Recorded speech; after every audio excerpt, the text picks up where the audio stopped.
so much for joining us for today's event, Citing Our Sources, Mistakes, Fake News, and the Ahistorical in Reading and Interpreting Primary Sources. Now, to help situate you, we are streaming to YouTube live from Fourth Space, and we are located on unceded Indigenous lands in Tiohtià:ke, Montreal.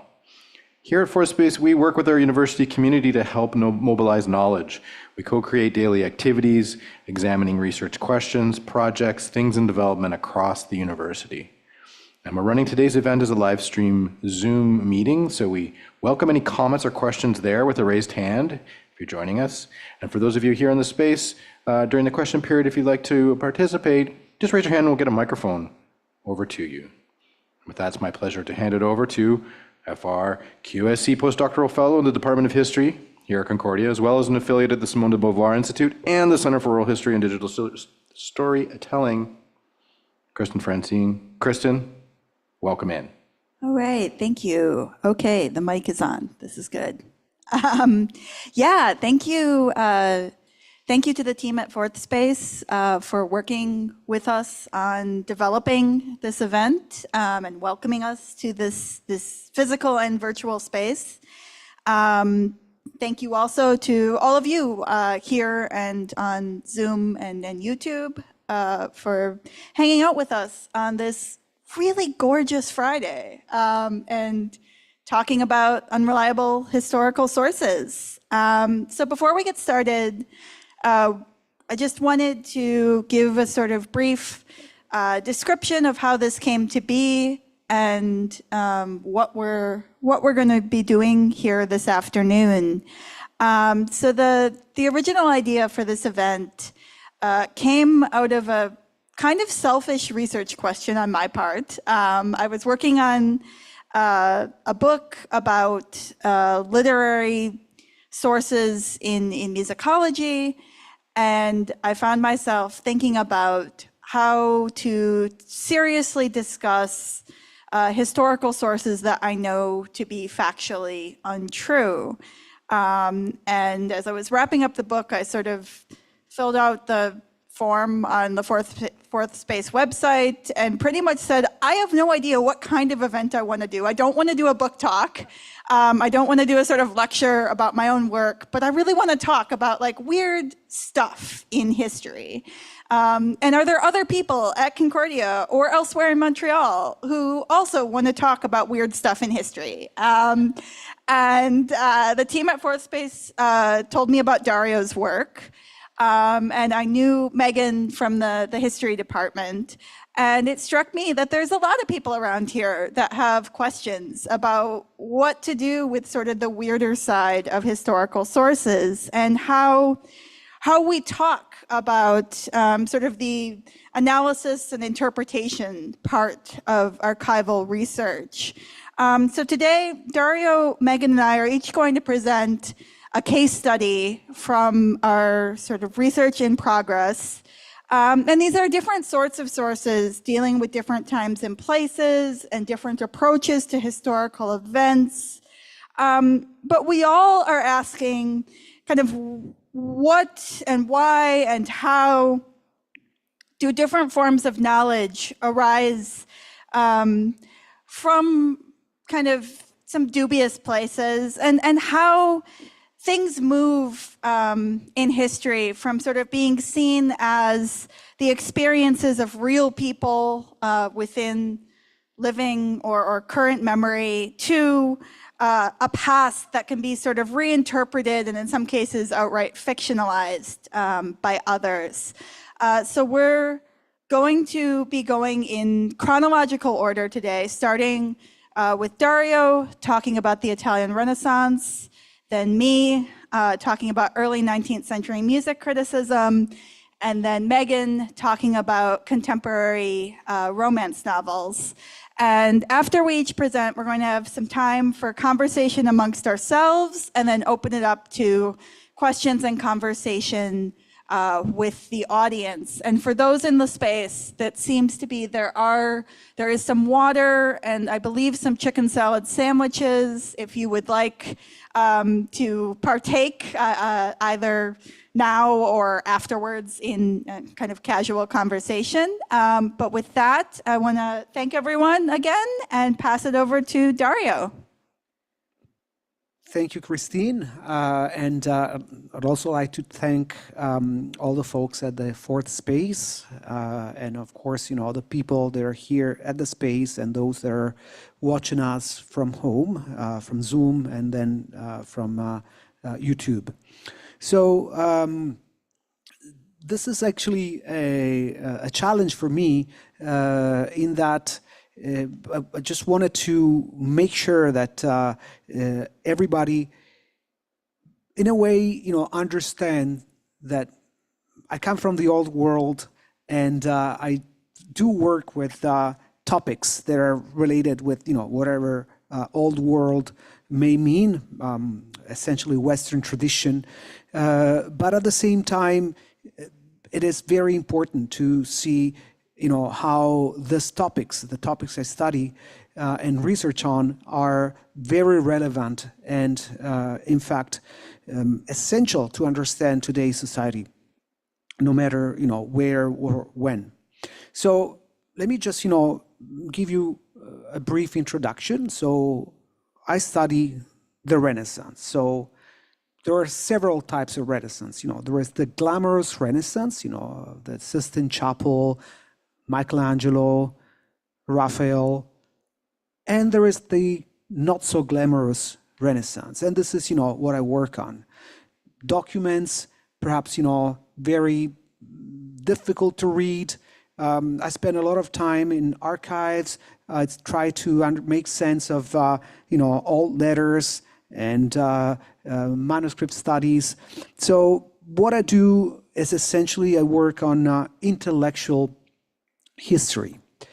And I work on primary sources, so documents, letters. I work on manuscripts, manuscript books from the Renaissance, not the fancy illuminated books, but those that look more like the documents that I showed you earlier, early printed books. And I focus on readership response. So for example, you can see on this that is a note that someone took just reading a book, and this person wrote ha ha ha. It was like LOL, but from 500 years ago. So this is more or less what I do. Like I study how ancient sources can interact one with another and create a larger picture. More specifically, I work on Renaissance historiography. And so from a methodological point of view, I try to make sense on how historians worked. So when we do historical work nowadays, we take notes, we make sure we collect a number of reliable sources, we make sure that we check those sources, and we make sure that those sources, are trustworthy. This is not exactly how people in the Renaissance worked, but we could tell that at least they made an effort. So what I'm interested in is how historians collected their sources, how they checked that their sources were trustworthy, and also because these people wrote histories themselves, I'm interested in how the afterlives of these sources, so of these histories in a way. So how these histories were received, whether they were, they were received positively, or whether or not they received a LOL. Some people would think, this is laughable stuff. And to be even more specific, I work on Florentine history, so histories and historians that focused on the city of Florence. You may be familiar with such names as Machiavelli, who's considered one of the main historians of his time. Guicciardini, perhaps, Francesco Guicciardini, who was also in the wake of Machiavelli, wrote histories of Florence. But I work on minor historians. Now, minor historians, already the adjective minor is sort of a degrading for these people. Because why are they considered minor?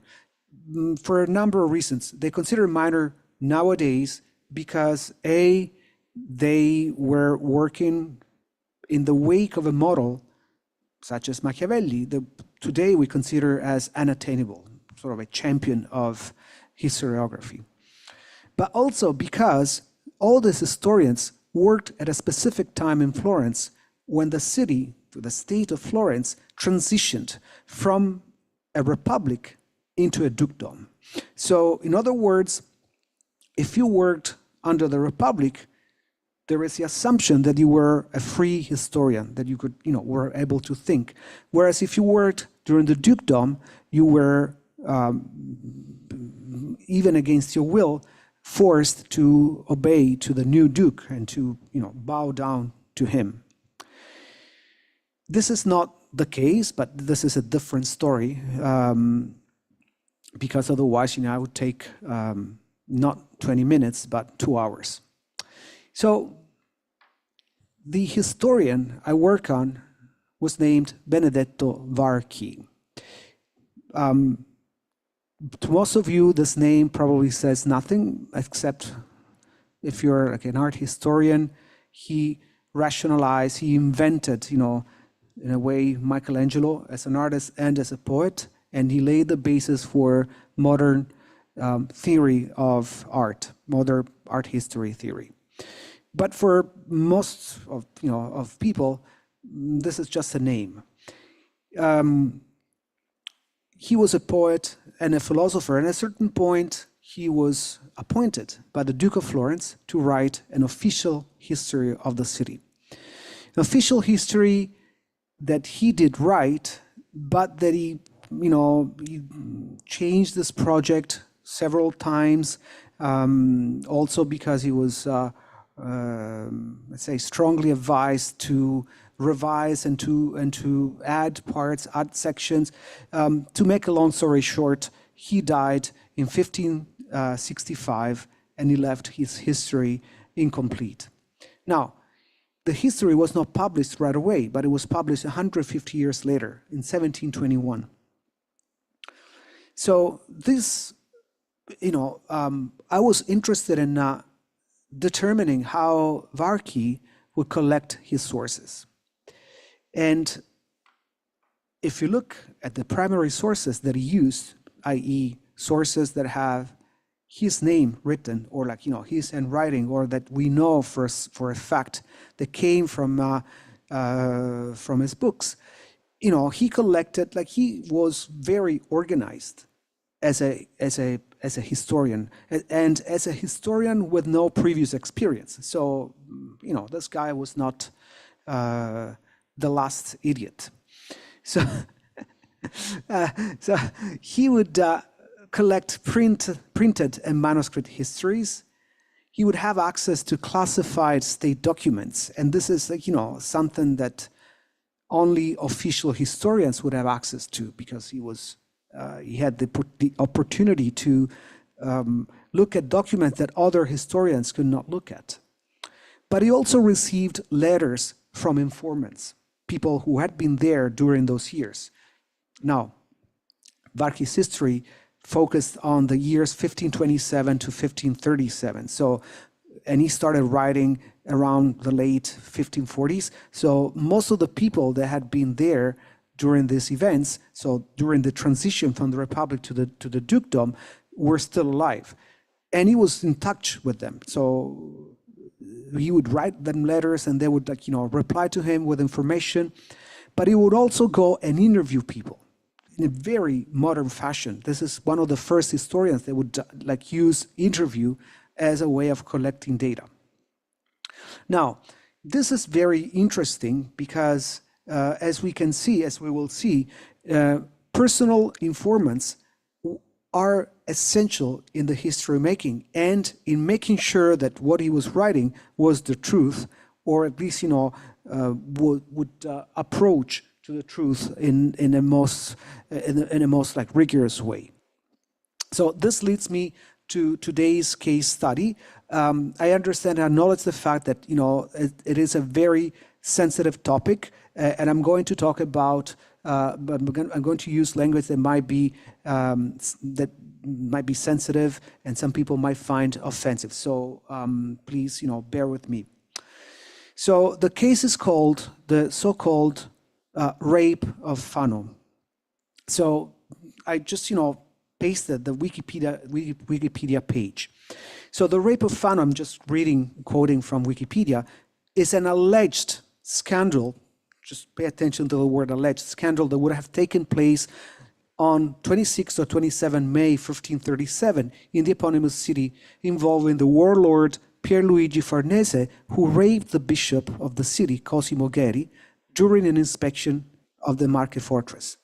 Its historical veracity is matter of debate. Now, who was Cosimo Gheri? Cosimo Gheri was a young bishop who was at the time around 21, 22, very young bishop.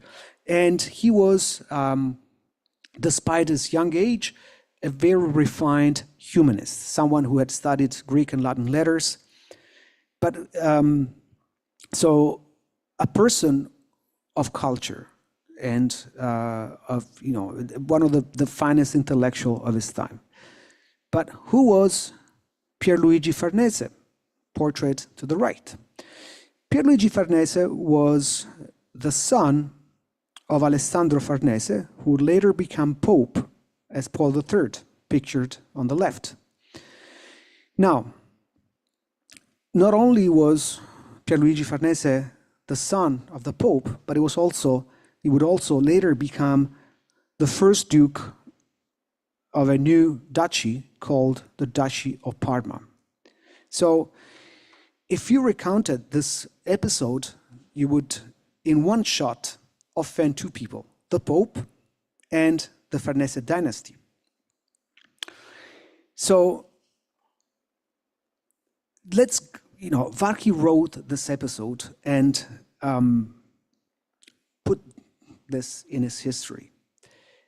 Now, if you remember, the history was published 150 years after the author's death.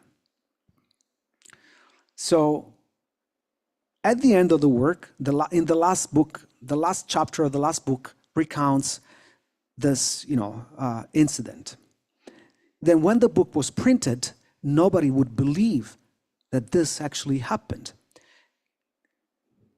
The new Duke of Parma, Francesco Farnese, now this is again about 200 years, 150 years, 170 years after the death of the first Duke of Parma, he bought as many copies as he could of the book, and he ripped off the last two pages that had this episode.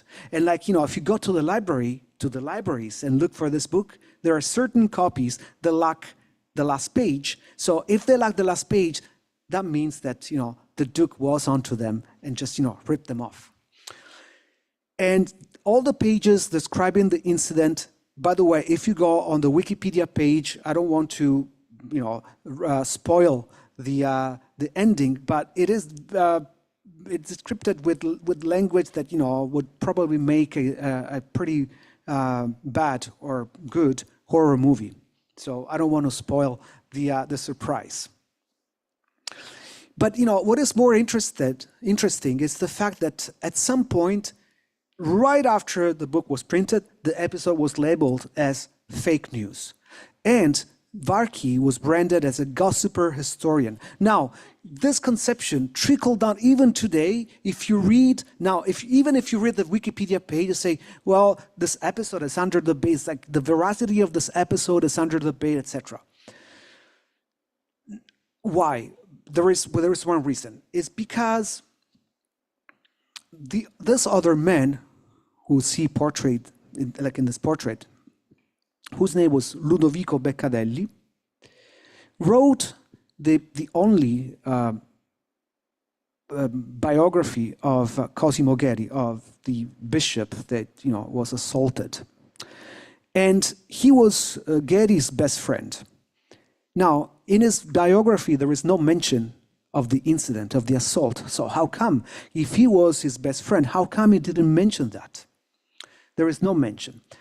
So Beccadelli, again, made a very strong career in the church. He became bishop, archbishop of Ragusa, now Dubrovnik in Croatia.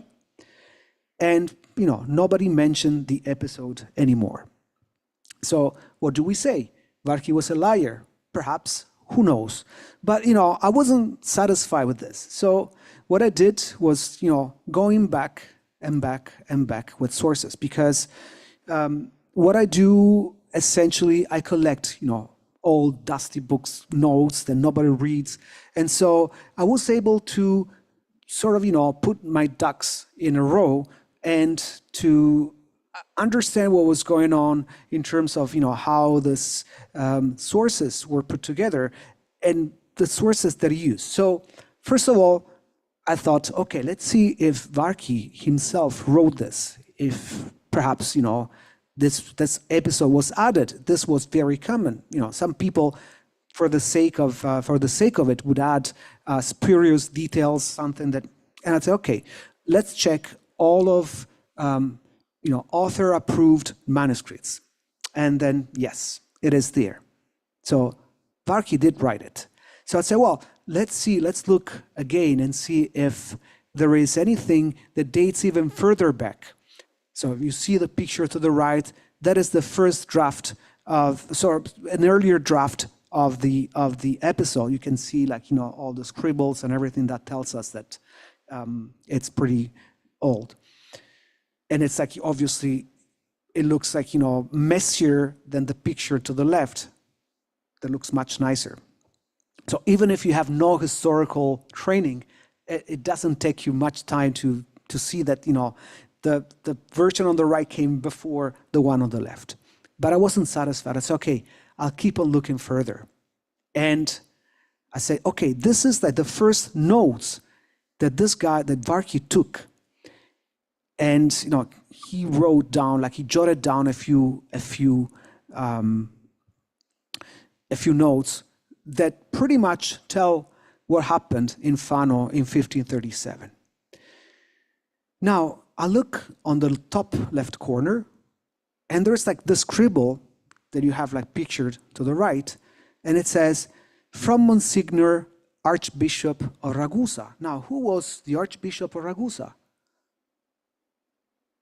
He was this guy. He was Beccadelli. So bingo. So it was not a fake news. It was a fake news that wasn't, in fact. It was actually a real fact that was not fake news. It was true. So what can we get from this case study? Is it a case of inherited understanding?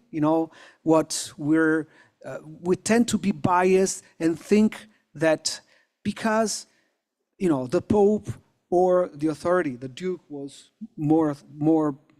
had more authority, that necessarily means that the historical is dismissed as a gossiper. Or what can this tell us about our work as people that interpret history and even historical facts that are hot and relevant to our society and to our times? And so I leave it with this question. So I'd like to thank you all very much for your time. So I think I went within my 20 minutes. All right, thank you so much. So. Right, thank you. We're just going to change the slides here. How do I? Awesome.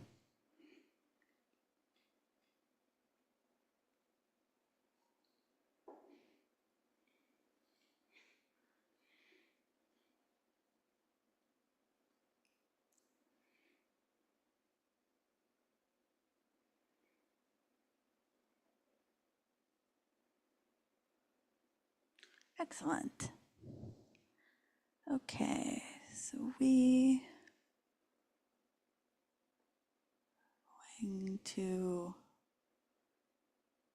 I'm not sure why it's moving so slowly. Anyway, so moving from fake news to, I guess, news that turns out to be not fake, dubious. I use that word a lot. You'll see. So, the November 1823 issue of the British musical newspaper The Harmonicon featured a detailed obituary for Antonio Salieri, the imperial music director to the Habsburg court in Vienna, and a celebrated opera composer and composition teacher. Salieri, who had held the position since 1788, was then 73 and would, at the time of his death, be the longest-serving First and Royal Imperial Kapellmeister in the position's history. This obituary, which includes details of Salieri's early training and operatic career, a partial works list, that's the opera titles on the right there, and laudatory quotes attributed to various contemporaries is fairly standard for obituaries and biographical notices of well-known musical figures in the early 19th century. The Harmonicon, which at this point was less than a year old, had previously printed similar columns about Haydn, Mozart, and Johann Sebastian Bach, all of whom died more than a decade, and in the case of Bach, several decades, prior to the publication's founding in that year, as well as comparable biographies of the then still living Beethoven and Rossini. This, however, is not the primary source I'm going to focus on this afternoon, despite the fact that it does contain a not insignificant error, one which was quickly recognized by at least some readers over the next few months. So in November 1823, there was one problem with this obituary, and that is that Salieri was not, in fact, deceased.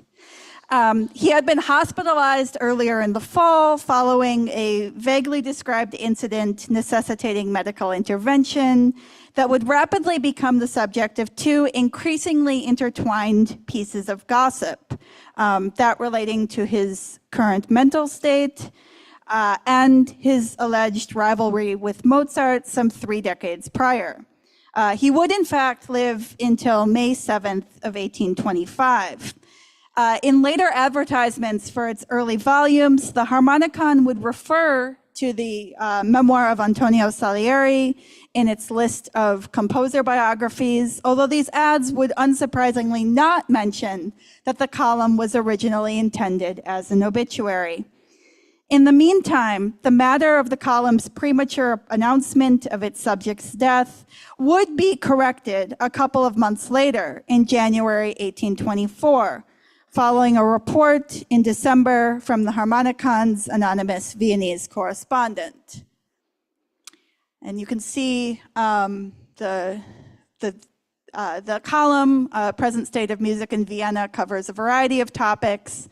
I've excerpted the paragraph referring to Salieri on the left. And this note is very comparable in terms of language to similar announcements of Salieri's hospitalization found in German language newspapers in Vienna and Leipzig, particularly the mention of Salieri's great age and the idea that he's chosen to be hospitalized rather than rely on the care of his children. This is also not the source I'm here to talk about. So, like I said, while this language is all very typical, the editor of the Harmonicon, William Ayrton, added an effusive footnote presenting a more complicated view of Salieri's international celebrity and not quite posthumous reputation in the mid-1820s. And this footnote is what we're here to talk about. He writes, and this might, I know it's still small, but it might be easier to read than the original print. I'll also read it now. So this is Ayrton footnoting a correction by an anonymous correspondent. Quote, We are very much rejoiced to learn from our obliging correspondent that the account of the death of Salieri that we copied from the French and German papers and inserted in the Harmonicon for November last is devoid of truth. That so celebrated a musician, the imperial composer, the author of Terroir, of Les Danaides, and of 25 more operas, besides other works for the church, the concert room, and the chamber, that Salieri, who not above 30 years ago was the idol of Vienna, Paris, and all Italy, as Rossini is now, who was set up and supported by the imperial court and by the haut ton of that city as the rival and opponent of Mozart, whose inimitable productions were by such means rendered for a time unfashionable, that the flattered, feted, extolled, nay, almost deified Salieri should now be compelled to seek refuge under a roof supported by charity is such an impeachment of the generosity, of the justice of those classes that enjoyed the fruits of his genius, that we cannot find terms sufficiently strong to express the indignation which such a fact rouses. It affords the oralist an ample field for reflection. Let it check the professional vanity of the artist and teach him that applause alone is valuable, that notice alone is to be courted, which leads to an early, though it may be a moderate, independence. Signed, the editor. So in my analysis of this retraction, I want to draw your attention to a few specific elements that I'll be focusing on today. First, the footnote's context in the publication. Second, the treatment of Salieri's fame by reference to specific works. Third, the much discussed opposition with Mozart and the changing linguistic and nationalist implications in the comparison with Rossini. And finally, the place of Ayrton's view of aging, decline, and death within kind of a broader popular interest at the time in the last days of famous musicians. So, lest the 21st century reader assume that the Harmonicon's editorial mandate focused solely on the high-minded philosophical and moral contemplation of the nature of musical success and neglect, this footnote is actually followed by a stirring nationalist defense of British piano makers. Then there's an explanatory note claiming that certain composers in Milan distributed free tickets and dinner to opera audiences in the expectation of favorable opening nights. And the editor argues that this has become such a common practice in Milan that the term risotto had become slang for a bribe. And incidentally, this mix of what might seem like monumental and trivial gossip is also found in some other printed sources dealing with Salieri's decline, including the first known to mention the rumor that he poisoned Mozart. So in an anonymous theater column for the Gazette de France of April 15th, 1824, an account of a performance of Mozart's Requiem, where French concertgoers supposedly repeated this story, shares space with numerous reports of singers recently engaged in the city's theaters. That the details of Salieri's career should be a matter for public discussion in London, which, unlike Paris, was a city he had never visited and where his operas were known largely through very loose English translation, demonstrates something of the nature of international celebrity and the transmission of important musical gossip at this time. The specific details of interest in the retraction also point to emergent romantic debates about musical nationalism and Salieri's then still canonical status as the author of two of the most successful French tragic operas of the past few decades, which had survived various political upheavals since the 1780s to remain in the Parisian stage repertoire. And it's hard to tell in this bit here, but the French theater correspondent actually argues that there's no reason for Salieri to have been jealous of Mozart because, of course, he wrote that great opera Les Danaïdes, and that we all still listen to in Paris in 1824.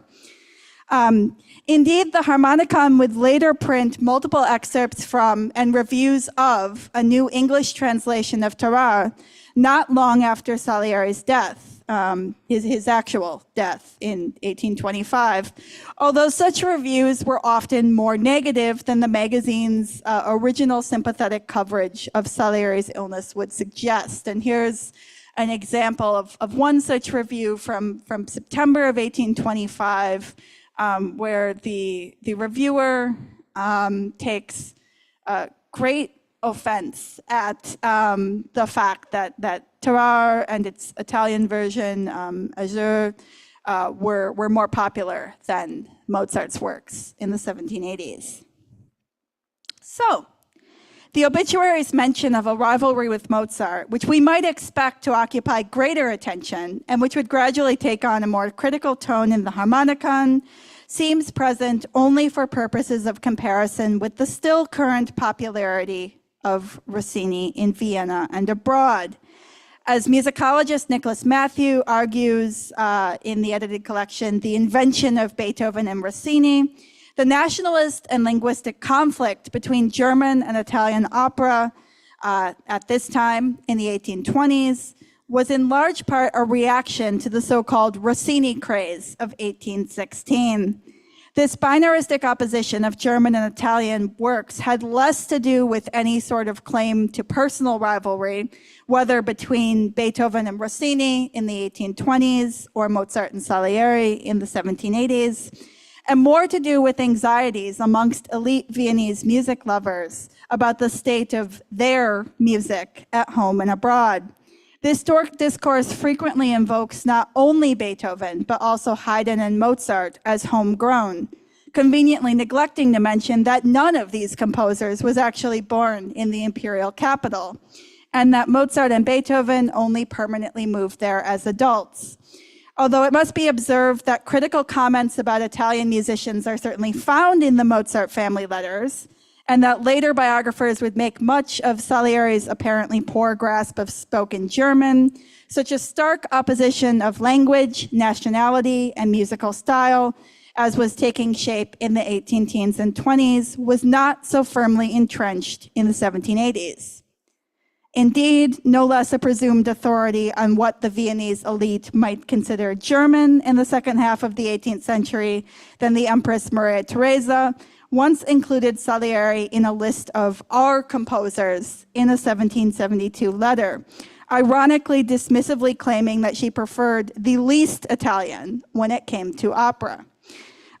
Salieri scholar John Rice notes that at the time of this letter, Salieri had lived in Vienna for only 6 years and had written his first opera there 3 years previously. Later commentary by others, including those outside of either the German or Italian-speaking regions, would seemingly make him less German the longer he had lived in Vienna and the more established he became in the imperial musical bureaucracy. Even while Salieri was alive or within very recent living memory, the nationalist discourse surrounding all sides of the Rossini craze would be projected backwards onto the 1780s in gossip, anecdote, and eventually outright fiction. While the best-known fictional depiction of Salieri from the 1830s is probably Pushkin's Mozart and Salieri, which imagines the conflict between its title characters as a case of genius versus craftsmanship, this was not the dominant framing of things closer to home.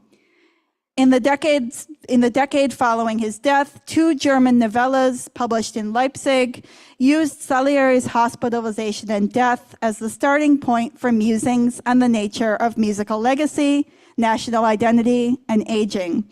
Gustav Nicolai's The Enemy of Music presents a thinly fictionalized aging Italian opera composer who has spent his career in a large German-speaking city, increasingly desperate to maintain power and influence through teaching, following his own work's decline in popularity.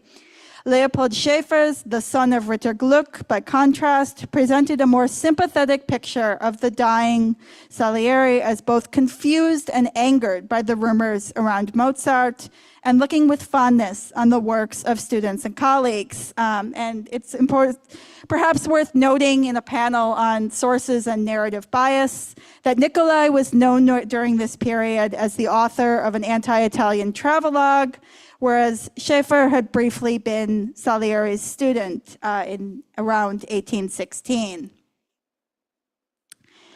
But Salieri was not the only aged international celebrity to have his health, creativity, and death be the subject of international coverage in the early decades of the 19th century.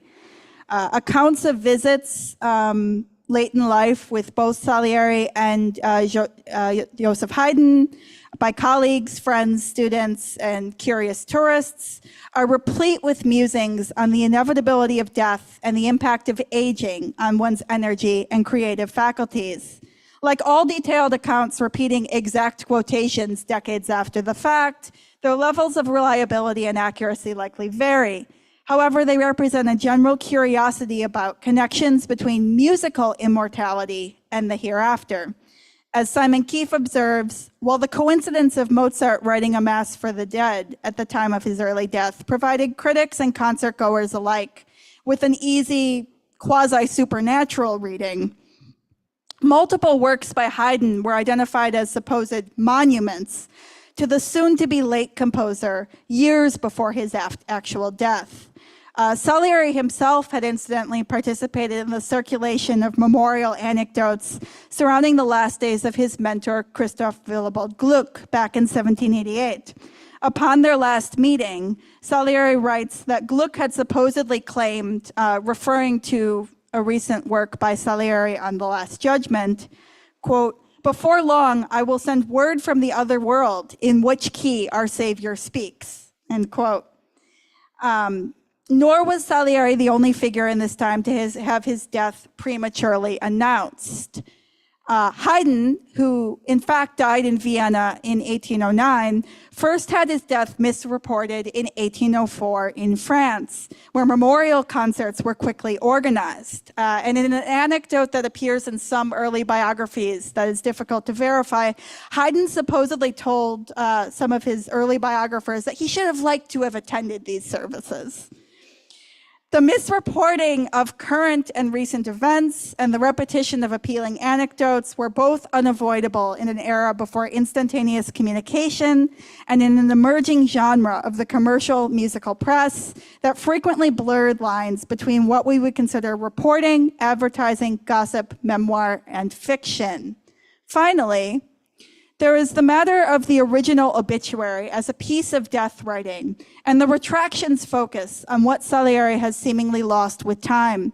While music criticism, fiction, and biographical writing on Mozart would emphasize narratives of a tragic early death, here it is Salieri's tragic old age that is positioned as a topic of outrage and a moral example on the fleeting nature of good health, fame, and success.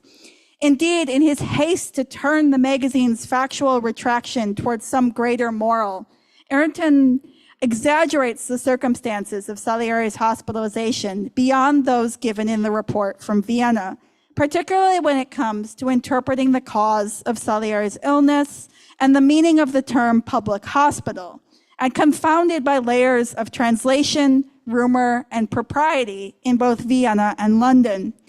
What was officially described as a voluntary decision taken out of concern for his family here becomes an unfortunate financial necessity, a claim neither actually proposed by the foreign correspondence report nor supported by other primary source evidence. And in actual fact, Salieri and his surviving adult children were not in 1823 left only with the memory of applause alone. He and his family were financially well off, in part due to his late wife, Theresa Helfersdorfer's inheritance and his salary, which he would maintain by official decree following his formal retirement. And in fact, although Salieri had been involved throughout his career with the administration of the Pension Society for Widows and Orphans of Musicians, neither he nor his daughters would seek to claim a pension.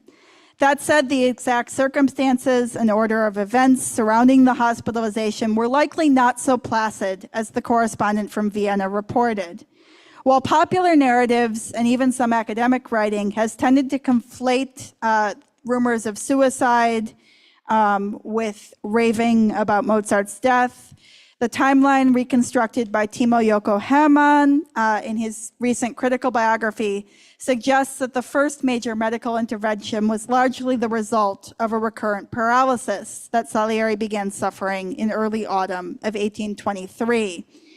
This event appears to have precipitated increased mental distress and what might be considered paranoia due to the aged composer's sudden loss of independence, which in turn likely spurred the the rumor mill at home and abroad.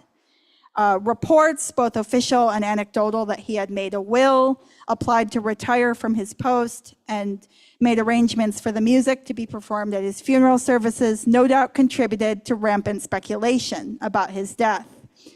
In a leap not wholly unfamiliar to anyone who has encountered conflicting hot takes on social media, through reinterpretation, the known facts of Salieri's material, physical, and mental states take on an accusatory tone towards the supposedly fickle nature of Viennese audiences, and potentially even kind of a broader political point about the lack of social support for the arts. And this conflation of kind of speculation about his mental state with various rumors led some critics, biographers, and authors of historical fiction to assume that these rumored ramblings about Mozart were either the cause or symptom of Salieri's madness, rather than what we would consider today probably dementia. So this image had staying power within the psychologically tinged portraits of Salieri in more recent times, most famously in Milos Forman's film adaptation of Peter Schaffer's play Amadeus, which finds the suicidal and forgotten Salieri institutionalized and giving his last confession. And the actual conditions at the Narrenturm, or the asylum of the Vienna General Hospital, received conflicting depictions in the primary sources.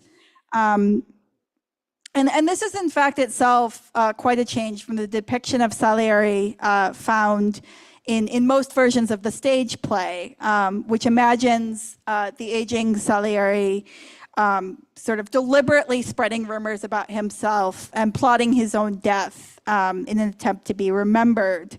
Such are the varied uses and interpretations to which a handful of biographical details and pieces of celebrity gossip might be fictionalized and reimagined. So by staging the play in stylized modern dress, the production of Amadeus that I saw at the Salzburg Landestheater this past January de-emphasized the narrative as biographical and historical fiction, instead picturing it as a commentary on contemporary celebrity culture, with Sona MacDonald, who played Salieri. She's the one in the wig in the middle there, dressed as though hiding from paparazzi and live streaming her confession to Mozart's death to the back of the theater there. So in conclusion, the obituary and retraction are far from the only time Salieri appears in the pages of the Harmonicon. Over the next decade, the publication would print occasional updates from Vienna about his physical and mental state, the activities of his successor, Josef Wiegel, and some of his former students, eventually reporting on his death and funeral and speculating upon his perceived posthumous legacy. While this coverage was not always positive, it maintained an engagement with and commitment to international discourse, eventually publishing an abridged translation of his friend, the poet and spy Giuseppe Carpani's letter in defense of Salieri against rumors of murder.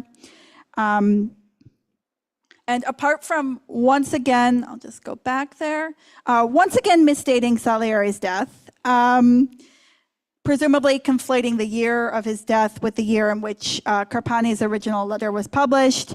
The preface, somewhat naively, argues that Carpani's debunking of this rumor will set the matter to rest. And as a side note, the Harmonicon so persistently misstates Salieri's death to 1824 that I began to second guess this fact and looked up multiple Viennese newspaper obituaries from May 1825 just to make sure I had the right date.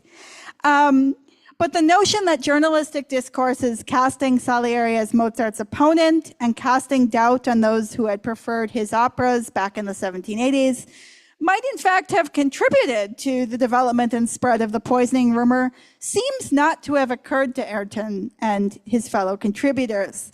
Less than a decade after Salieri's death, it seemed that at least this one organ of British musical commentary had elided the multiple discourses circulating around him into something more closely resembling the biographical and nationalist framings that would come to dominate his posthumous reception. For its part, the Harmonicon in the 1820s was itself not long for this world. While Leon Langley observes that its decade-long run made it an unusual success among the flurry of short-lived British musical periodicals in the early 19th century, it would cease publication in 1833 following an unsuccessful price increase. Yet, the particular instance of misreporting, correcting, and editorializing originally found in this footnote from 1824 reflects just how quickly narratives could develop around famous musicians well beyond truth or even verifiability, even among those who were in fact still alive in 1824. Thank you.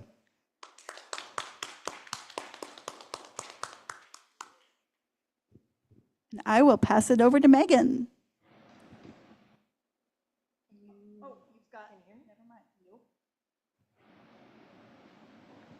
Now? Can you hear me? Okay, great. I'm a hand talker, so they gave me this. Let's get we are going to jump ahead in time and talk about something very different. I want to start with a brief content advisory.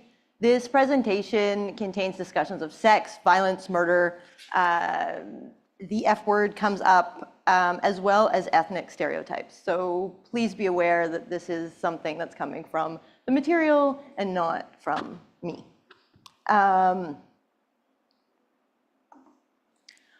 I'm going to give you a very quick introduction to the romance novel genre, some major changes that have happened. I'll give you the two main theories that I use as I approach looking at the construction of Irish masculinities through history in these novels.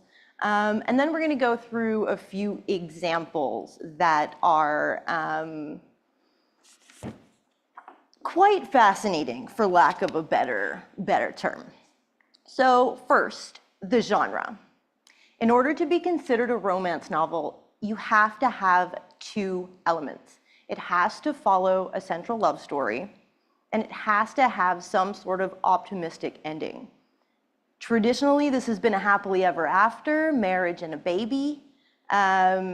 In the past decade, that's changed more to a happy for now, an optimistic ending. Maybe they don't get married, maybe they just fall in love. Moving on to readership, 10 years ago, the main romance readers were 35 to 54.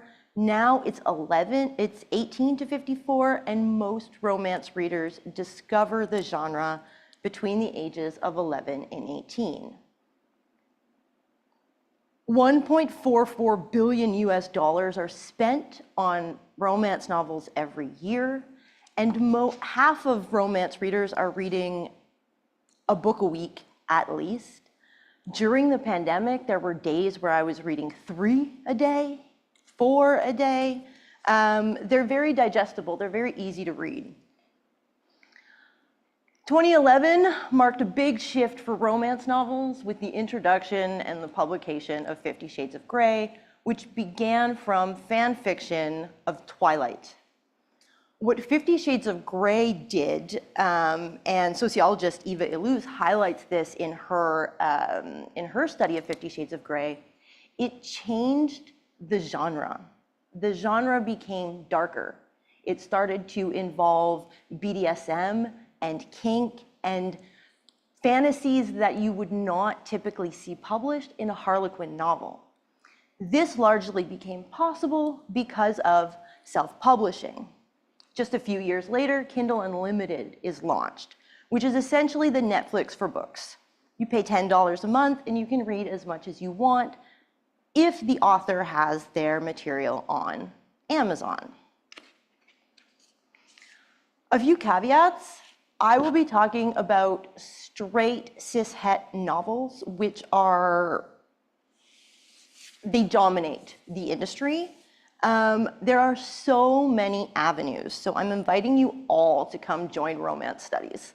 There's so much to look at. Gay male romance, authorship is dominated by straight white American women who write these books for straight white American women. That is a problem. The mafia novels all take place in major cities, Boston, New York, Dublin, yet everyone in these books, almost exclusively, are white. The bodies that you see on romance novel covers were originally designed for the male gaze because romance novels were to be sold in grocery stores, and men decided what would appeal to women in their grocery stores. So the Fabio that you see on the cover was not something that women originally decided to put there. They were designed for the male gaze. Virginity and female pleasure. Almost all women in straight romance novels orgasm from penetration, which is statistically romance research has shown incorrect. Capitalism and neoliberalism, the Billionaire Book Boyfriend Book Club is a thing that you can join, and you get a free book a month delivered to your email. Audiobooks and accents, very popular. They help sell these books. The Irish accent is most popular. And in the mafia romance novels, somehow anyone from Ireland speaks Irish. Statistically, research shows this is not true. And I keep saying dark mafia romance. What is that? Let's take 1 second to look at subgenres. If you want it, it exists. If you want to read about Hanukkah, you can have a Hanukkah romance novel. If you want a firefighter, you can also have that. Lawyers, doctors, paranormal. The Viking novel that I included there is also time travel. So you get Vikings and time travel all at once. And this is just a few. Firefighter and police romance novels often also have the Irish, especially if they are set in New York City, because the NYPD and the NYFD, Irish in it. This isn't new, and it's not unique to Kindle Unlimited. Harlequin has been doing this for a long time as well. Tuscan tycoons, Greek billionaires, Indian fairy tales. This has been a selling point for a very, very long time. So we talk about dark Irish romance novels. The dark really means that turn that romance took after 50 Shades of Grey, where everything is a little bit darker. So the dark Irish mafia usually take place in cities in the United States that have large Irish communities, Boston, Chicago, New York. Men are usually given names that are easily pronounced in English. Rarely will you see a Seamus, because who knows if everyone knows how to pronounce that? And something more typical like Patrick is reserved for the father or the grandfather, because Patty is not deemed an attractive name for a romance hero. But it's not only the Irish that feature in dark mafia romance. And so, knowing that my colleague Althea was going to be here today, we've got your Russians, Russian historian in the audience, and for Dario, we've got the Italians. So because I focus on masculinity, I want to introduce you to two quick theories.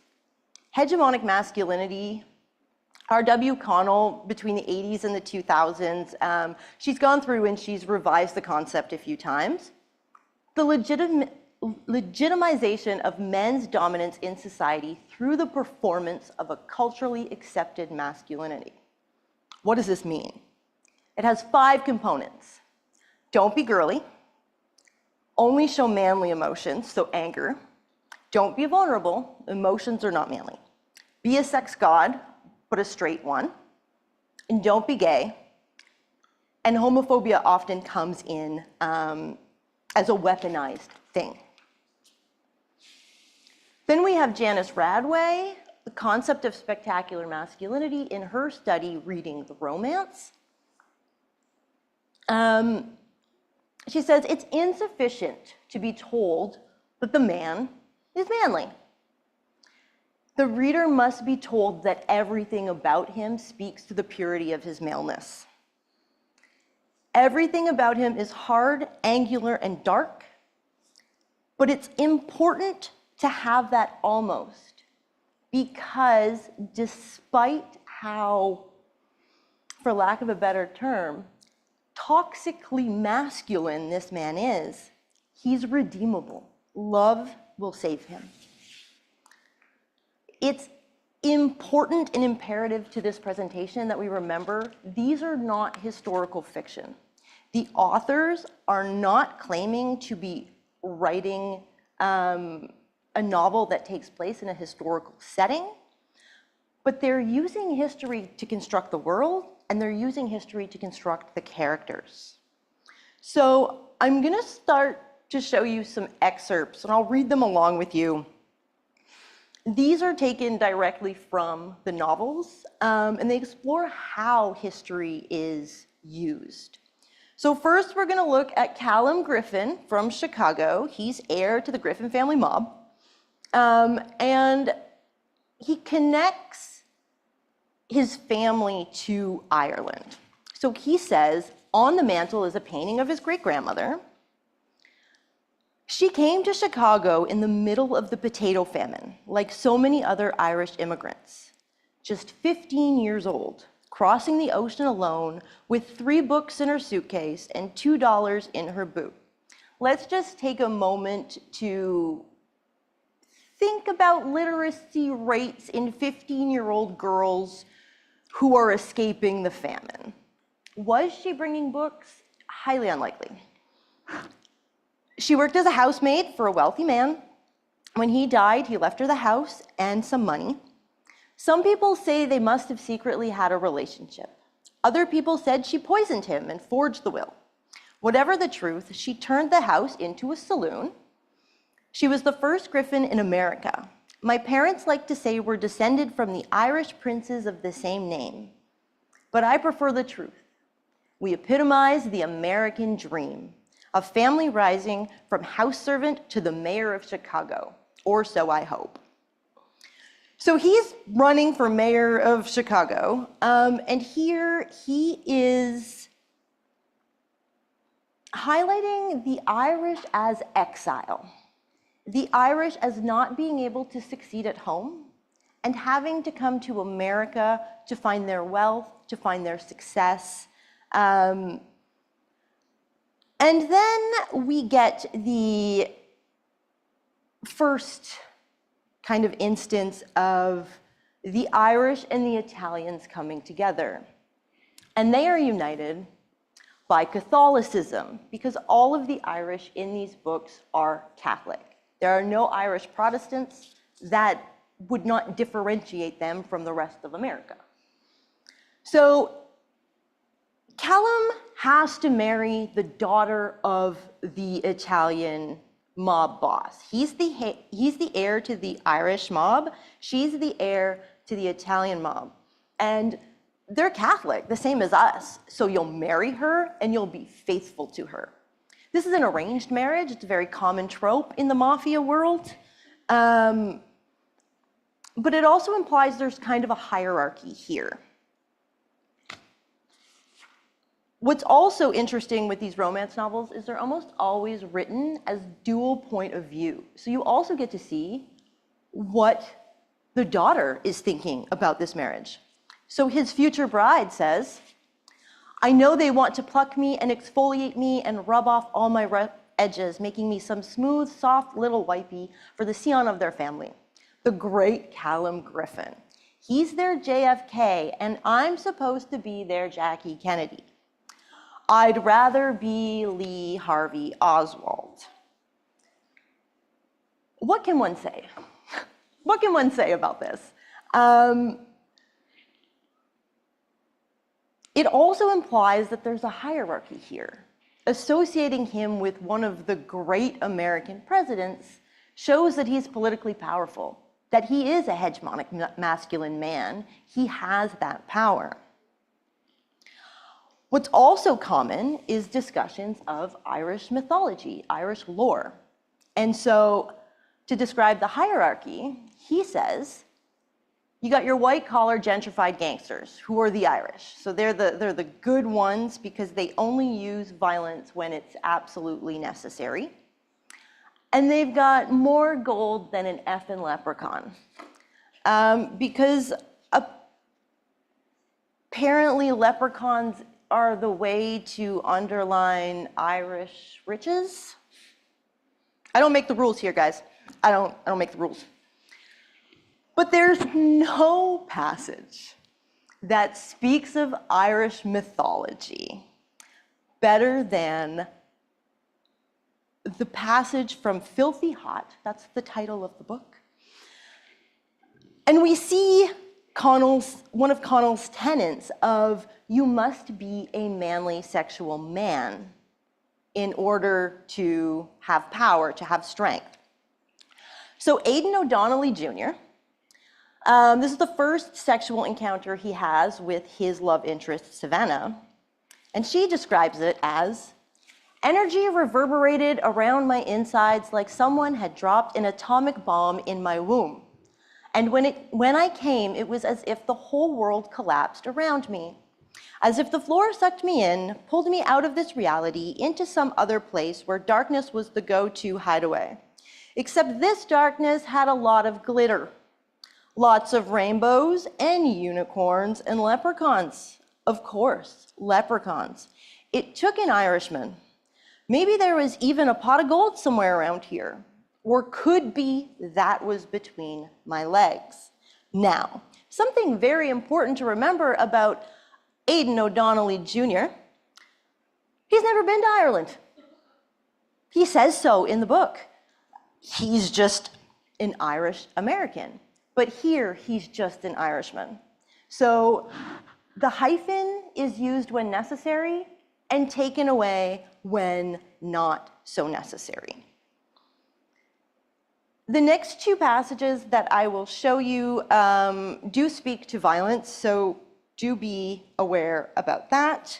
The first is from a book called Carnal Urges, which takes place in Boston.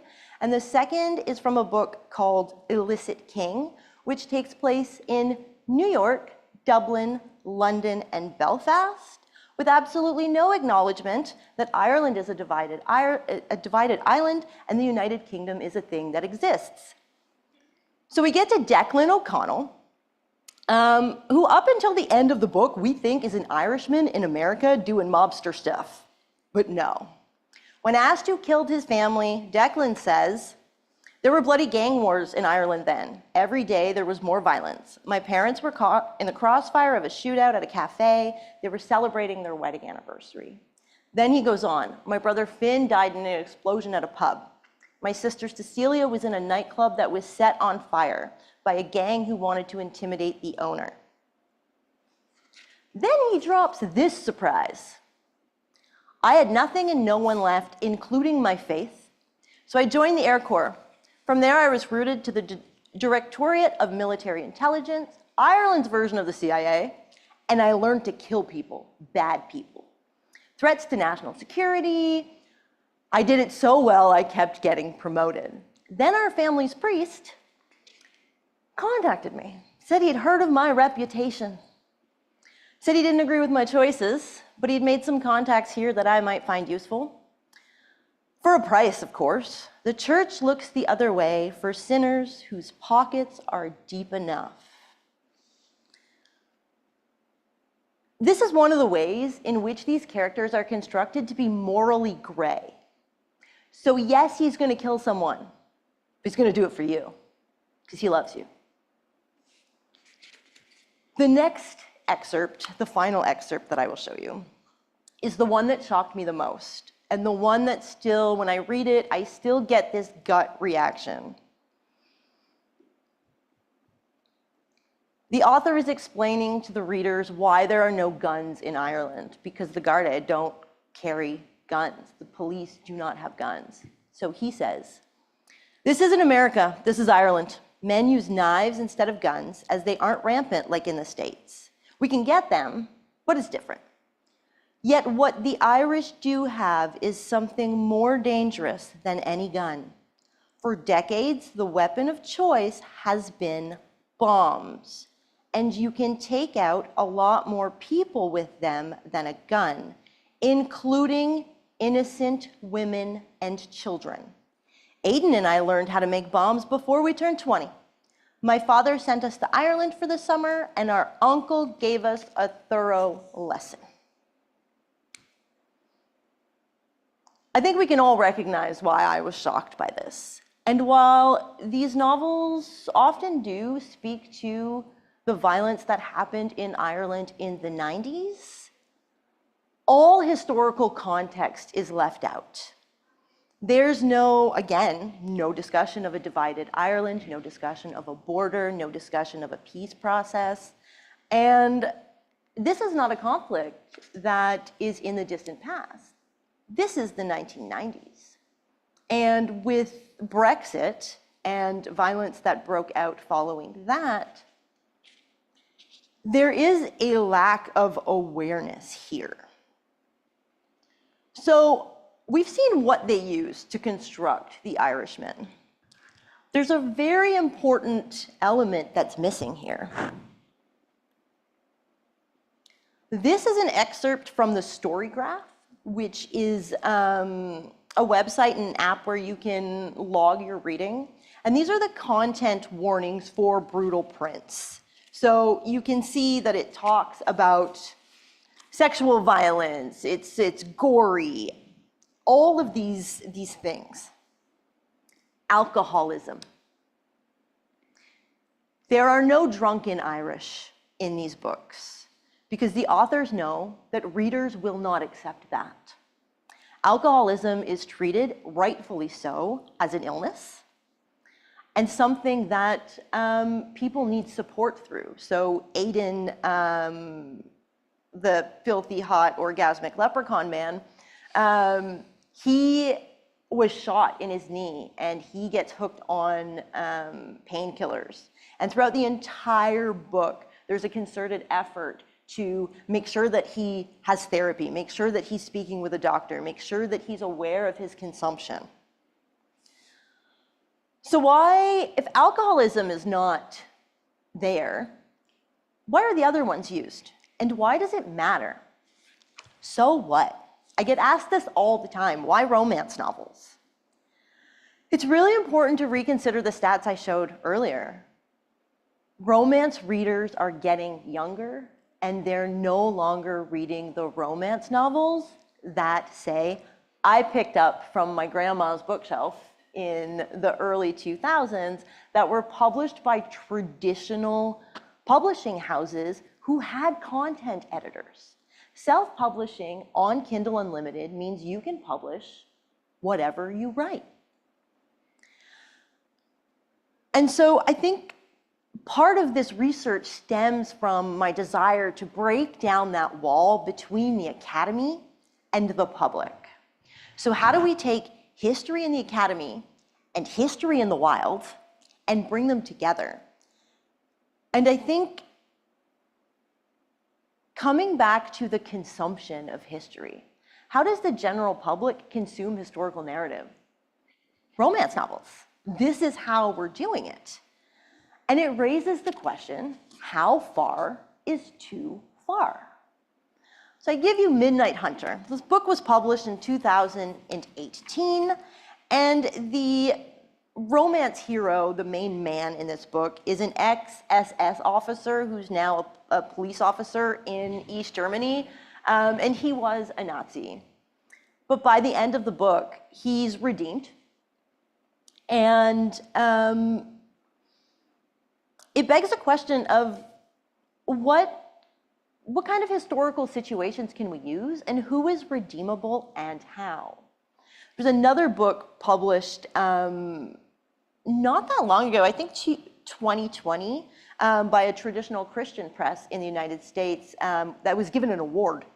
And the award had to be redacted because the main character takes part in the Wounded Knee massacre, but then kind of repents and is redeemed at the end of the book.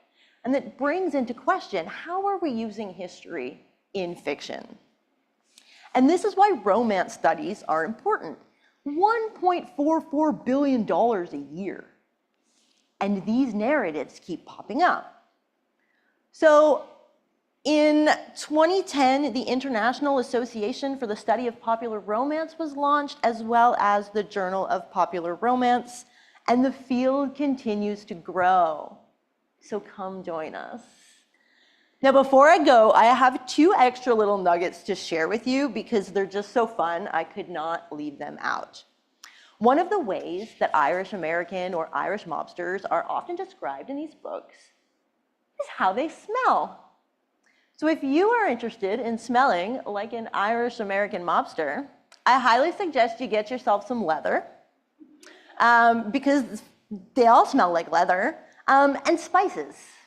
I guess you could choose cinnamon is there, but also just spicy, whatever that means. And you may have noticed I haven't put anything up about Canada or how Canada comes up in these romance novels. And I'm looking at Giselle, who's in the audience right now, because this was the first book we read in our romance book club. I give you the Frisky Beavers. Book number 1, Prime Minister, is very much based off of Justin Trudeau. We have Prime Minister Gavin Strong. He can even order his own pizza at 24 Sussex because he's such an everyday guy. He doesn't even have to call security to get his pizza. We got a full Mountie, we got Mr. Hattrick.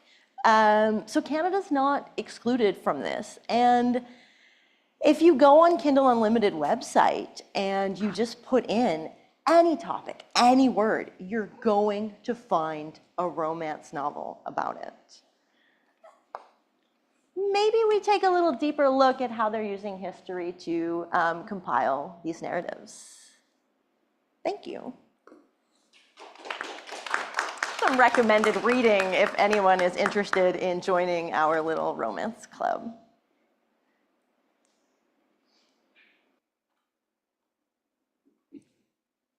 All right. So yeah, I think we can. There's plenty to talk about here. I think we can chat a bit and then kind of bring in the audience on in person and on Zoom. And I just wanted to. I've always wanted to do this, like at a conference, be like, I'd like to take the chair's prerogative to ask a question. But yeah, I wanted to sort of start things off by asking Meaghan a question about the settings of these, because you emphasize these aren't historical fiction. They're presumably set today. Yeah. But I'm very curious about the sort of heightened non-reality of these situations, that we have these sort of arranged mafia marriages and these scenarios that are very not real. And I'm wondering if kind of there's something historical or pseudo-historical about the way that this genre constructs reality, if that makes sense? Yeah, I think it's very clear that a lot of these authors have watched The Sopranos. A little bit of Peaky Blinders in there, maybe. The mafia elements do not seem to be very well done. They seem to be very stereotypical trope-ish. And so the worlds that are constructed are really just this capitalist world where the rich guy wins and can do as much violence as he wants because he can just pay for it to disappear. And so the construction of the world is very much just like, New York City, Boston.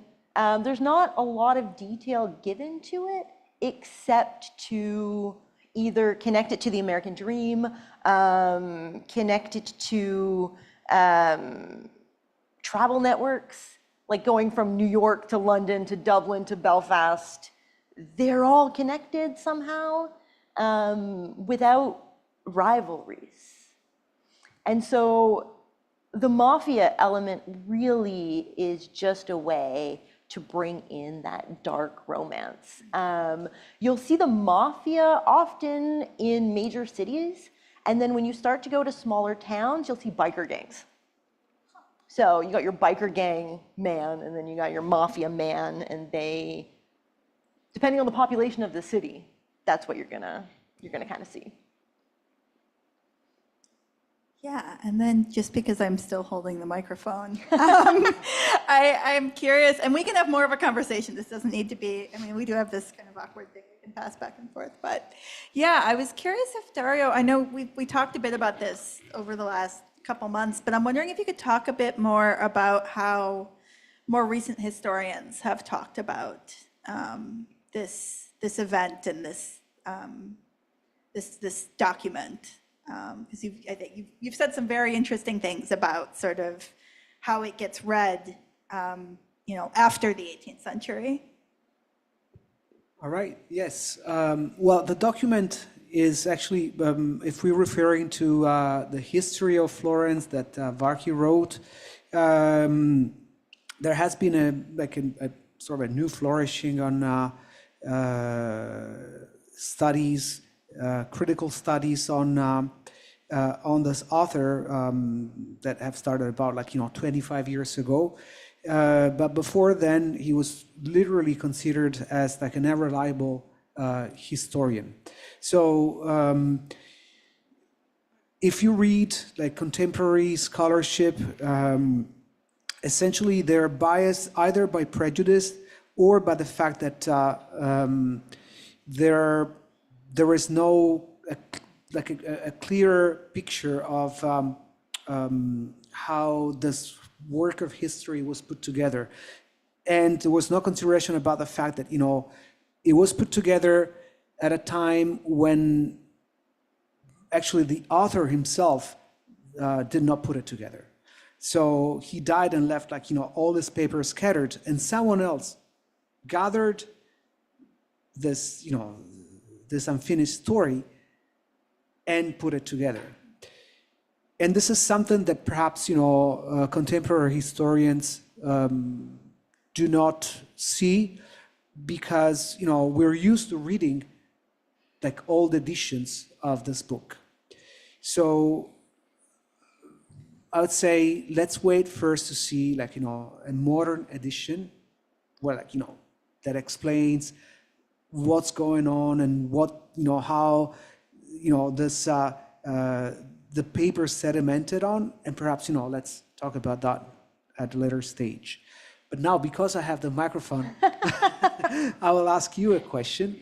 And Kristin, I don't know how. So the correspondent of the harmonicon, right? There were essentially people living in Vienna, right? So how could it be possible that, such this person, would have been mistaken like so flagrantly? Yeah, so this is a great question, and I've looked at a number of newspapers, mostly in Paris and Leipzig, kind of commenting on Salieri's hospitalization. And what I suspect likely happened, given how long it took news to travel, and these newspapers and magazines and things to be published and then spread, I suspect that the initial report in either the Allgemeine Musikalische Zeitung, which was the main musical newspaper published in Leipzig, but read in several large German-speaking cities, including Vienna, or one of the newspapers in Vienna published a notice about either Salieri's hospitalization or his petition for retirement. And the more foreign newspapers in Paris and London and elsewhere, by the time they got those reports, the editors likely assumed, oh, Salieri must surely have passed away in the time between, falling ill in his early 70s and us receiving this news, because there are other instances of misreporting his death around that time, around 1823, 24. Now, as for why the Harmonicon continues to not get it right so shortly after,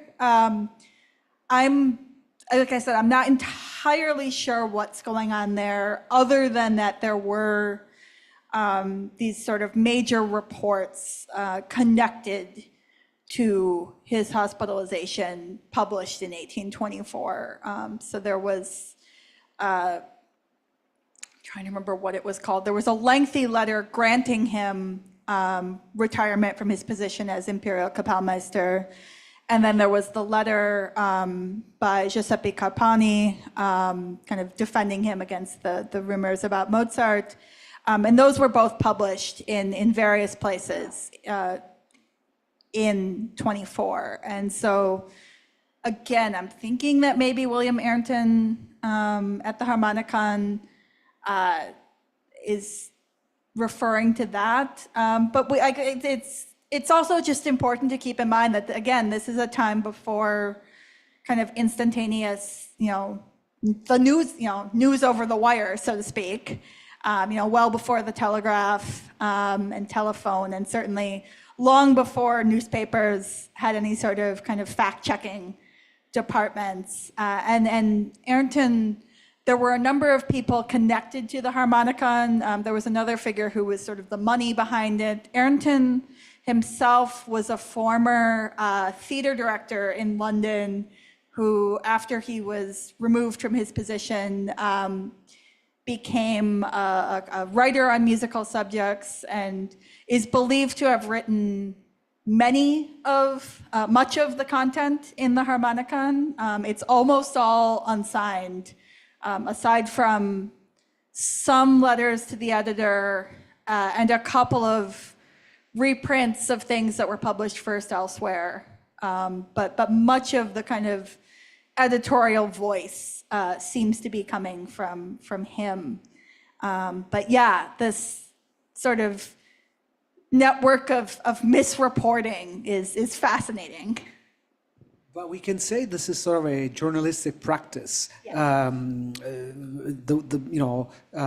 Assuming that someone had died and say, okay, this is a sort of a safe bet, saying this person has died. It would probably be safer to write so rather than saying this person is ill, etc. And it is very, I find this very fascinating because it tells you how, at this time, journalism was not that different from history writing. And especially if you were writing of events that were recent and current, it could, still find and end up with like sort of this kind of mismatches. In my text, I found this quite a few times when you say, okay, this person that today is like bishop of some such and such, and then 2 books later, you see, oh, this person is like now bishop elsewhere. And so you could tell that, this book was put together it was written over a long period of time.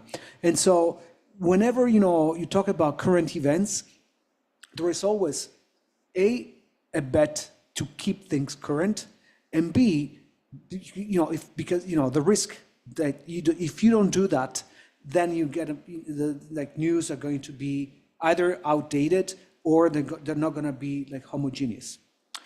But now I'm going to take advantage again of the microphone. I still have the mic. To ask Meaghan another question. So I will read Mafia King Dario, because now I must read it. And I'd like to know, so if historical background is not very accurate, the fact that, these people, even the fact that these people come from, the main characters are from Ireland, does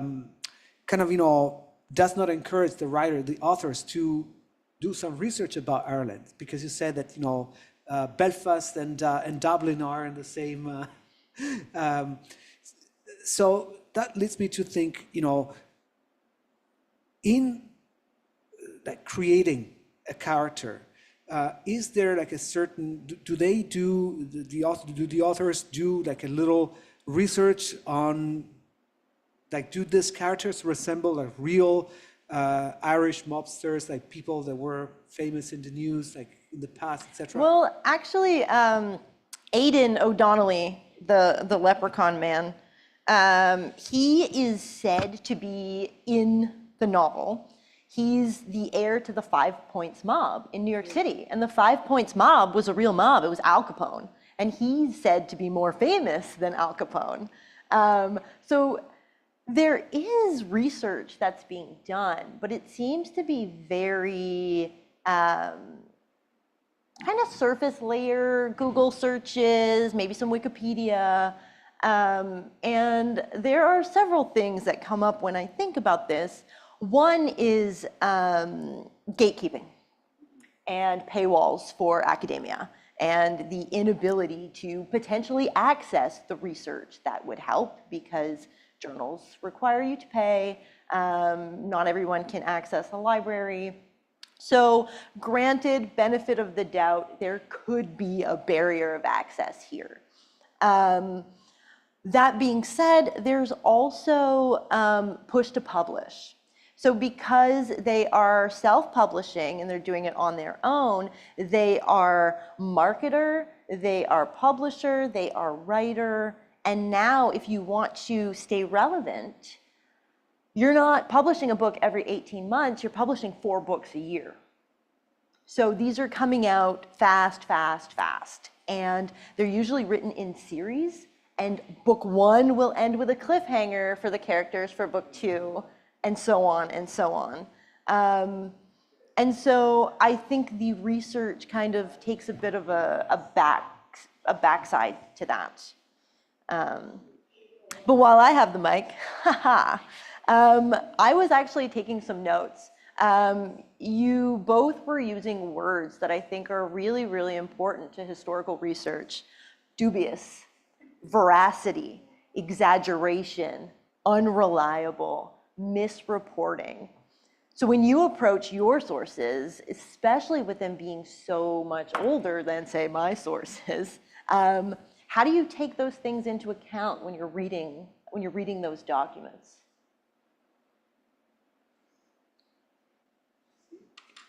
Sure, I can give it a try. I've been thinking a lot about what readers get from investment in different sorts of historical narratives and historical fictions. In my book, I talk quite a bit about this particular conspiracy theory that circulated mostly in gay, urban, Anglophone musical circles in the late 1890s and early 1900s. And it had to do with a variety of things I'm not going to get into now about the circumstances of Tchaikovsky's death and sort of reading his last symphony as in some way expressive of a kind of musical coming out. And there's very little to no historical basis in the Tchaikovsky family documents for this sort of reading, and in particular for this theory about Tchaikovsky's death. But it was very clearly talked about by a lot of people in multiple cities and appears in fiction. If folks have read E.M. Forster's novel Morris, there's a sort of lengthy conversation that happens at a Tchaikovsky concert.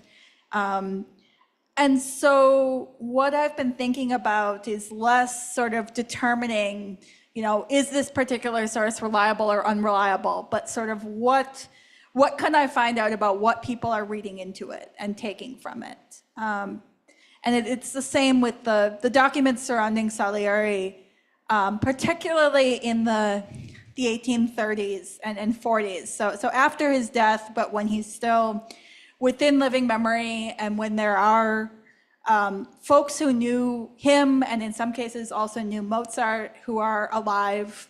And many of these sources, and I'm thinking here both in terms of fiction and anecdote, but also early biographical writing, a lot of these sources will say things like, well, nobody actually believes this rumor about Mozart being murdered by Salieri, but some people used to. Some people in Vienna used to believe it, or some people in Paris heard it and believed it. So there's this sort of pushing off of, I guess, blame for spreading fake news onto, audiences or readers of popular fiction and different things.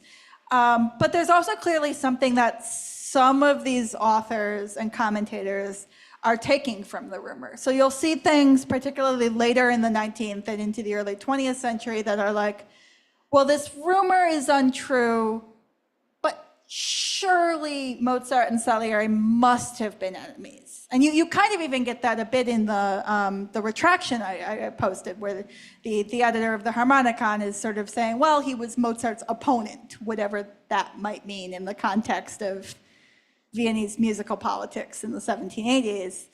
And so, yeah, the stories themselves might be dubious, but I think as we've all talked about, but as you emphasize in these contemporary novels, they still have power for a large number of readers. This is actually, you getting straight to the point when you talked about ascertaining the truth, and like some people taken sort of a pleasure in sort of indulging into these torpid details. And this is again what happened to the story. Like if you go on YouTube and you type up rape of Fano, unfortunately in Italian, you find tons of videos of so-called historians that would like to reconstruct what happened. Is that really true? And usually they give you find sites of conspiracy theorists that say, well, I read through the cracks of history, so I know that this is true. But in fact, it is not. I mean, there is no conspiracy. It is true because he had a privileged source. But also the idea of truth, what is truth? It's something that seems to be haunting these historians, especially Renaissance historians, because for them truth, in a way, was like for us sort of an unattainable concept. There was a sort of a Platonic idea that could not be reached. So historians had to find strategies on how to broach the subject.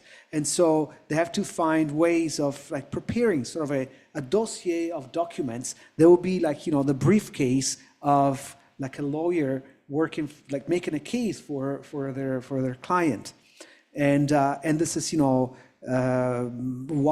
why I insisted on the fact that a person like Varkey was an official historian. So someone who was given access to, confidential and classified documents so that he could create a version of history that we today would call a spin, that would be truth, but, would see truth from a certain angle that would guarantee sort of, long life to the dynasty. Because this guy, the Duke that appointed him as official historian in Florence, wanted to preserve the legitimacy of his power, and he wanted to establish a dynasty that would last like after him. I see there is a question for Kristin. Yes. Jot down something about the uses of history. Yes. Should I read the question or? Okay. Hi, Tom. I'm so glad you could make it. This is a question for me asking if there is any suggestion that Salieri was suffering from general paralysis of the insane or tertiary syphilis, which could not be openly referred to in print because it could have been criminally libelous. I don't know. I've actually always heard his condition referred to in the secondary literature as dementia or senility in those terms. I mean, there definitely were a lot of people in Vienna in the early 19th century dealing with syphilis. I know famously Franz Schubert, one of Salieri's students as it happens, had syphilis and sort of struggled with finding various treatments that were not terribly effective in the 18 teens. It's possible. I'm always a little skeptical of attempts to diagnose historical figures just because it's been so long. And as you mentioned, any sort of secondary sources and even primary sources from the time would have this sort of layer of propriety. So even the change from the accounts I mentioned, the Viennese accounts I alluded to, mentioning his sort of the details of his health as were known in 1823, how that then in sort of the official newspaper reports gets translated into, oh, well, he chose hospitalization, for the good of his family. There definitely is a layer of propriety and a layer of censorship. I mean, not just in terms of like ideas of libel in the modern sense, but that this is a long-standing employee and official of the imperial family. And so, there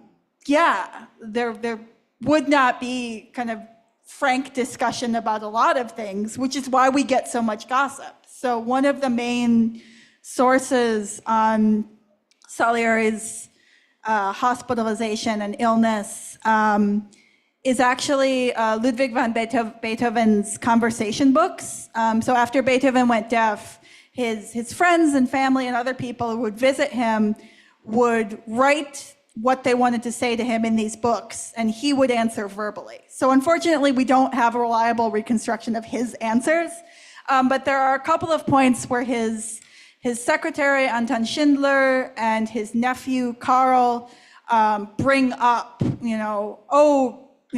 Salieri is supposedly, raving that he murdered Mozart, or he, was hospitalized, or he tried to commit suicide, all of these bits of gossip that later get kind of written into biographies. And if you see, it's in the play, it's in the play, it's not in the film. If you see the play Amadeus, there's a scene where the Venticelli, the sort of gossipy characters, are talking about Beethoven arguing with his nephew about Salieri. So Yeah, I do think the idea of what can and can't be referred to in print is important to keep in mind here, and is part of the reason the gossip gets so weird and gets so like contradictory and, you know, spreads, you know, from Vienna to different cities, because there's this sense that there are things we can't say in the official narrative. And in fact, I think it's important, before I pass the mic off to someone else and stop talking, Carpani's letter that I mentioned about kind of trying to debunk the rumors surrounding Mozart's death wasn't published in Vienna. It was published in, I am blanking on the city, the Biblioteca Italiana was the name of the publication. Was it in Naples? Yes? Thank you.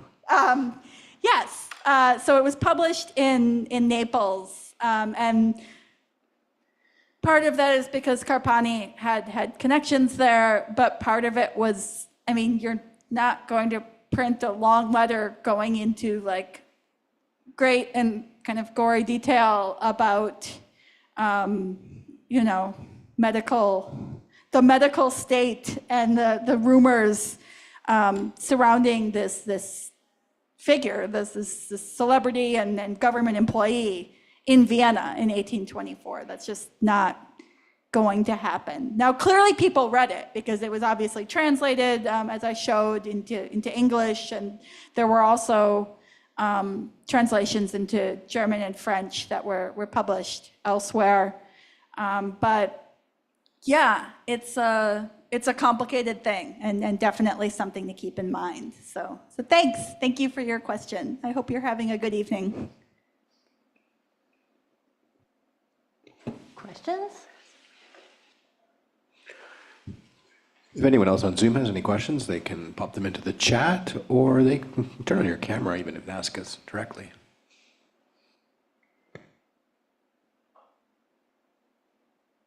And if anyone in the space has a question, they can just raise their hand. We'll get a microphone over to you.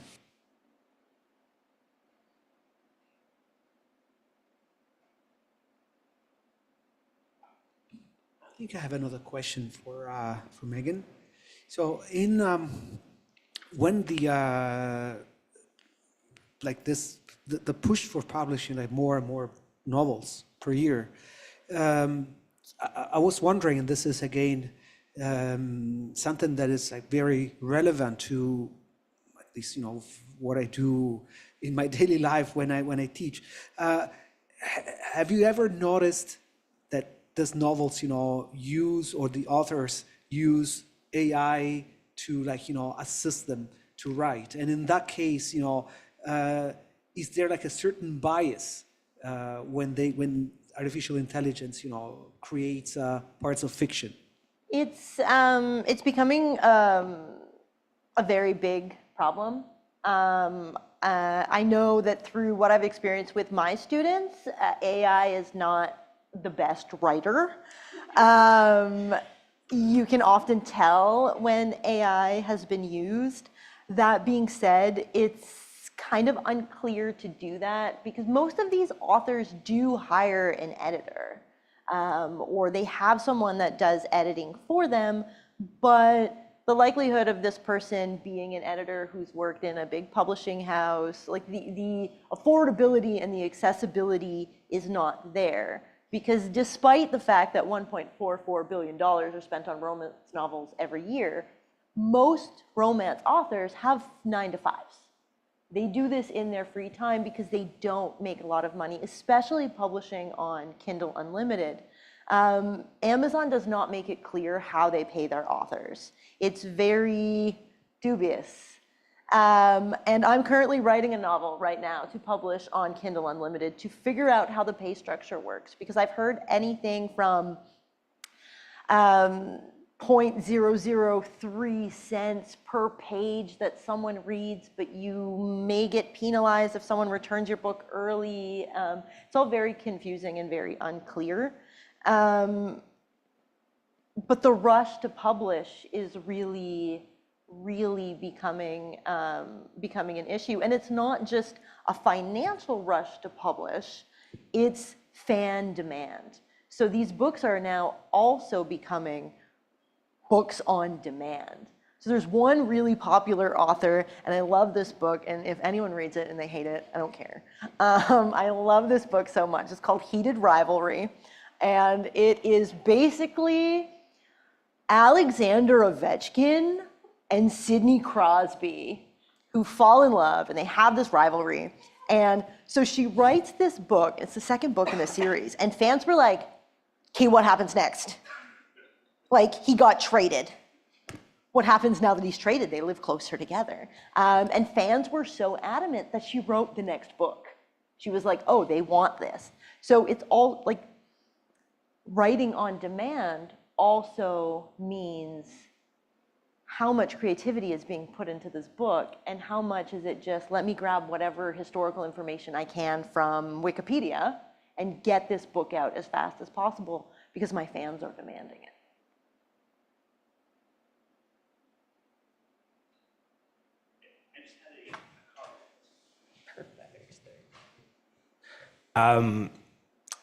I don't study these subjects at all, but I just wanted to say, so oftentimes people kind of like talk about their outcomes without going to like a deep dive in their methodology. And so I really appreciate this panel and got a lot from kind of like the deep and fine reading of the sources. So I just want to say I just really appreciate everyone's presentation. Thank you. Thanks, Elliot. Thanks for coming. We have about 10 minutes left. Are there any other questions in the space? No, I'll throw it back to you, panelists. We have about 10 minutes. I did want to, so Dario, Kristin, and I met prior to us being here today, and two of the things that came up, the first was inherited understandings, which is a concept that I only learned about at the History in the Making conference that's put on annually by grad students in the history department. And our keynote speaker, Amy Wright, who's a PhD candidate at Carleton, brought up the concept of inherited understandings, which comes from the Black Prairie Archive, who's doing some great work out in Alberta. This idea that the way that we receive the world and the way that we receive information is often inherited through, you know, from our parents, from schools, from people who have lived before us. And the second one is this concept of interpretive communities, which is often brought up in literature studies. People that are reading romance know that they're reading romance. They know that there's going to be the happily ever after, the happy for now. They know that there's going to be some sort of conflict between the main female character, the main male character. There's going to be some sort of conflict. They're going to overcome it because they got to fall in love at the end. So there's this idea that we have these preconceived notions, and we also interpret things accordingly. How does that come up for you both, especially since your documents are interpreted multiple times over multiple years?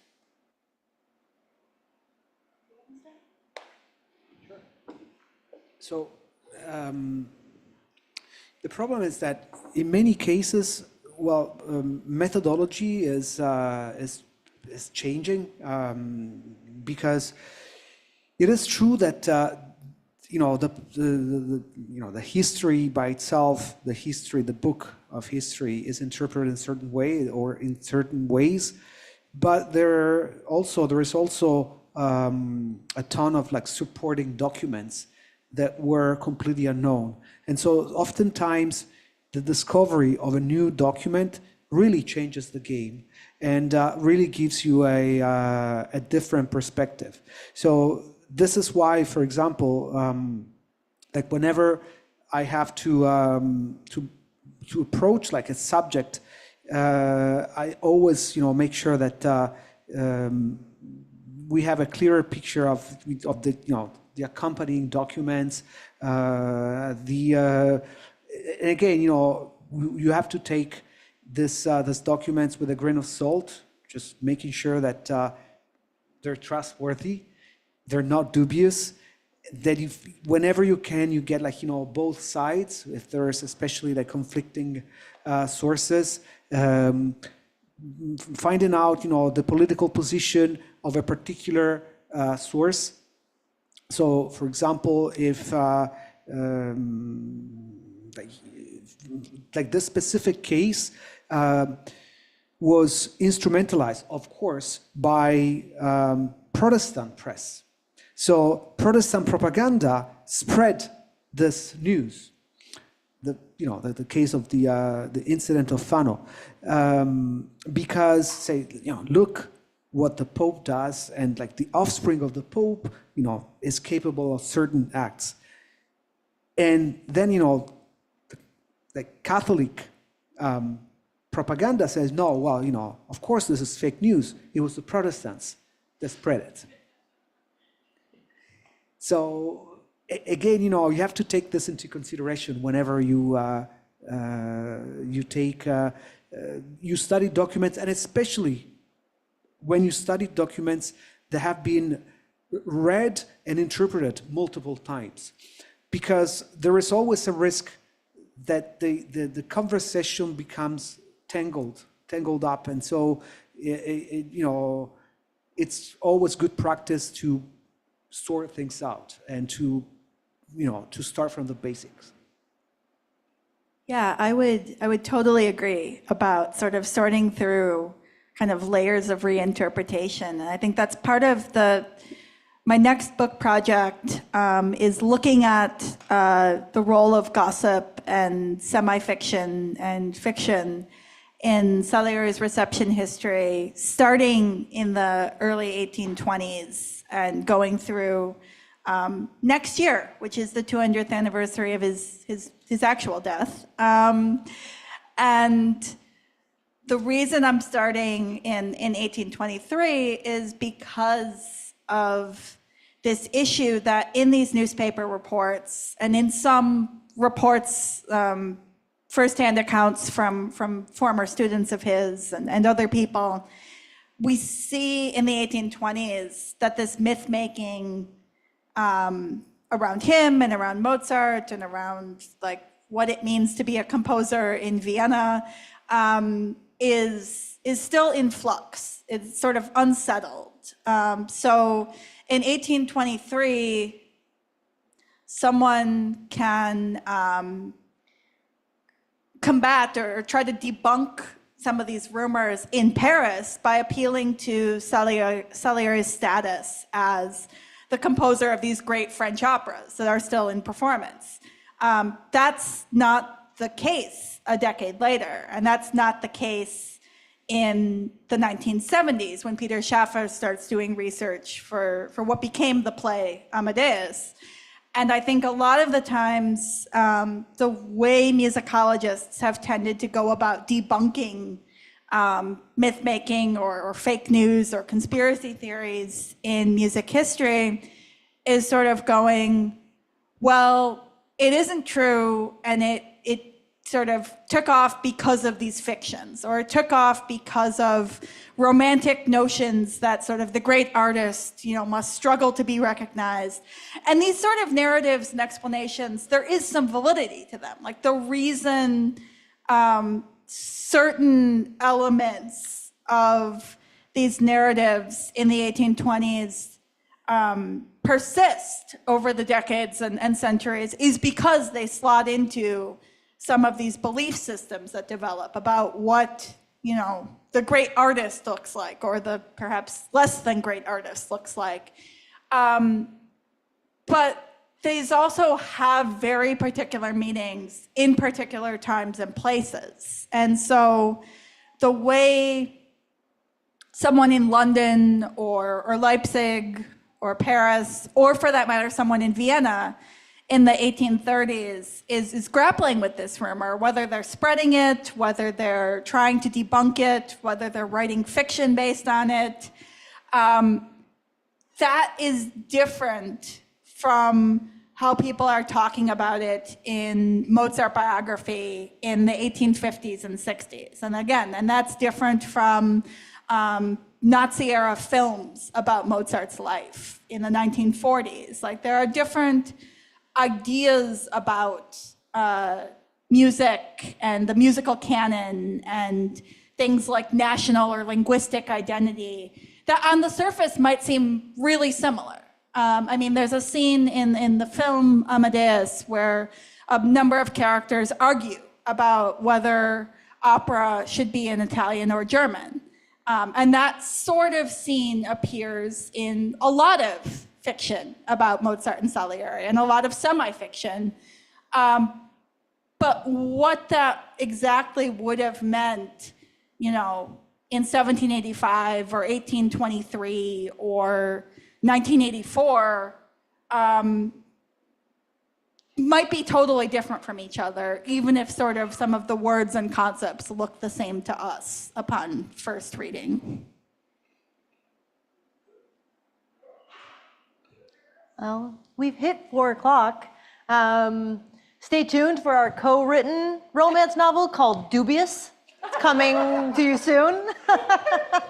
Yes, thank you. Thank you all for coming. And thanks again to the folks on Zoom and the team at Fourth Space for allowing us to share these very strange and fascinating sources with all of you. So thank you. Thank you. All right, thank you, Kristin, Dario, Meaghan. Thank you everyone for coming in to Fourth Space today. Those of you joining us on Zoom and here in the space, thank you for your questions. Also, we're just going to be closing up the Zoom and the live stream now, but this is a reminder, this conversation remains available on our YouTube channel. If you want to revisit or share it, please do. Next important thing to do is have a wonderful weekend. Thank you from us.